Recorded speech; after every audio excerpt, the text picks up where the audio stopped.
ورجل ذكر الله خاليا ففاضت عيناه আল্লাহ রাসূল বলেন ওই সমস্ত লোকদেরকে আল্লাহ কিয়ামতের মাঠে তার আরশের ছায়ার নিচে জায়গা দিবেন যারা একা একা থাকা অবস্থায় খালি ঘরে থাকুক অথবা মসজিদে থাকুক অথবা ময়দানে থাকুক একা একা থাকা অবস্থায় জীবনের গুনার কথা স্মরণ করিয়া আল্লাহর কাছে বারবার কান্নাকাটি করে আর বলে প্রভু গো অনেক গুনাহ করেছি আল্লাহ তুমি ছাড়া আমার গুনাহ কেউ দেখে নাই মাবুদ এত বড় বড় গুনাহ করে ফেলেছি আল্লাহ এখন যদি তুমি মাফ না করে দাও আমাকে আর কেউ মাফ করতে পারবে না আল্লাহ আমি অন্যায় করে ফেলেছি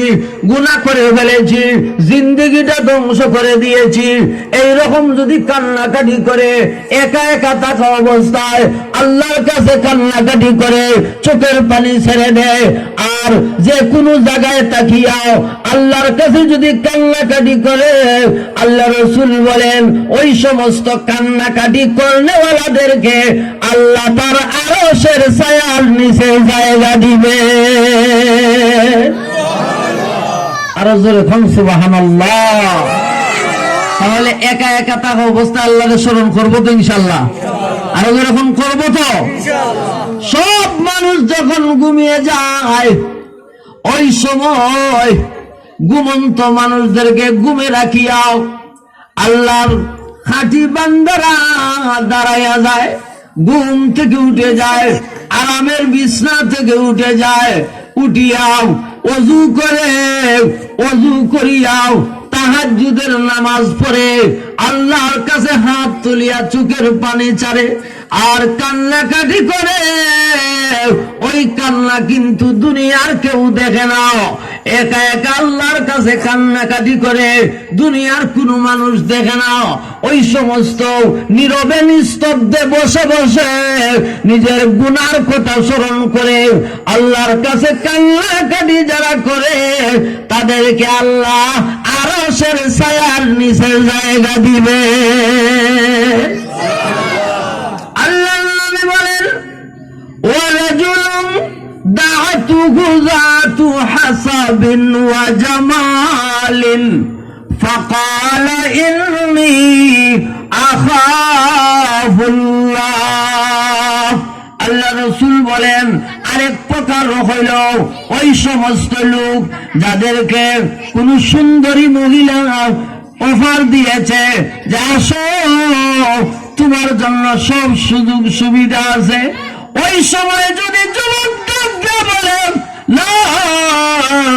আমি তোমার ডাকে আসবো না তোমার উদ্দেশ্য বলা নাই তুমি আমাকে কেন ডাকতেছ আমি তোমার কাছে যাব না আমি আমার আল্লাহকে ভয় করি সুযোগ পাইছে গুনার কাজ করার সুযোগ করেও দেওয়া হয়েছে কিন্তু গুনাহ করে নাই সুযোগ পাইয়াও যারা গুনাহ করে না ওই সমস্ত লোকদেরকে আল্লাহ রব্বুল আলামিন তাদেরকে আল্লাহ কিয়ামতের মাঠে তার আরশের ছায়ার নিচে জায়গা দিবে সুযোগ পাইছে গুনাহ করার সুযোগ পাইছে এরপরেও গুনাহ করছে না যদি গুনাহ থেকে বাঁচতে থাকতে পারে তাহলে আল্লাহ রব্বুল আলামিন ওই সমস্ত লোকদেরকে তার আরশের ছায়ার নিচে জায়গা দিবেন জোরে কোন সুবহানাল্লাহ এরপরে আল্লাহ রাসূল বলেন ورجل تصدق بصدقة فأخفاها حتى لا تعلم شماله ما تنفق يمينه আল্লাহ রাসূল বলেন ওই সমস্ত লোক যারা আল্লাহর রাস্তায় দান সদকা করে গোপনীয়ভাবে দান সদকা করে আর ডান হাত যদি খরচ করে দান করে বাম হাত বলতে পারে না কি দান করেছে, এর অর্থ হইল লুকাইয়া দান করে, কেউ দেখে নাও, কোন মানুষকে দেখানো উদ্দেশ্য হয় না, উদ্দেশ্য হলো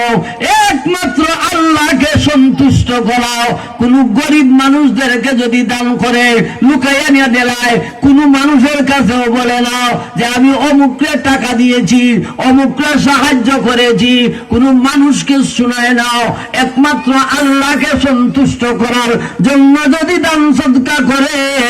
তাহলে ওই সমস্ত দানবীরদেরকে আল্লাহ কিয়ামতের ময়দানে তার আরশের ছায়ার নিচে জায়গা দিবে।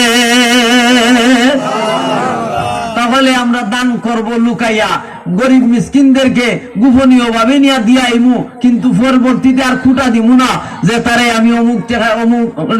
অত টাকা দান করছি, অমুকরে টাকা দিছি, অমুকরে সাহায্য করছি, এইরকম আমরা বলবো না। লুকাইয়া দান করবো তো ইনশাল্লাহ,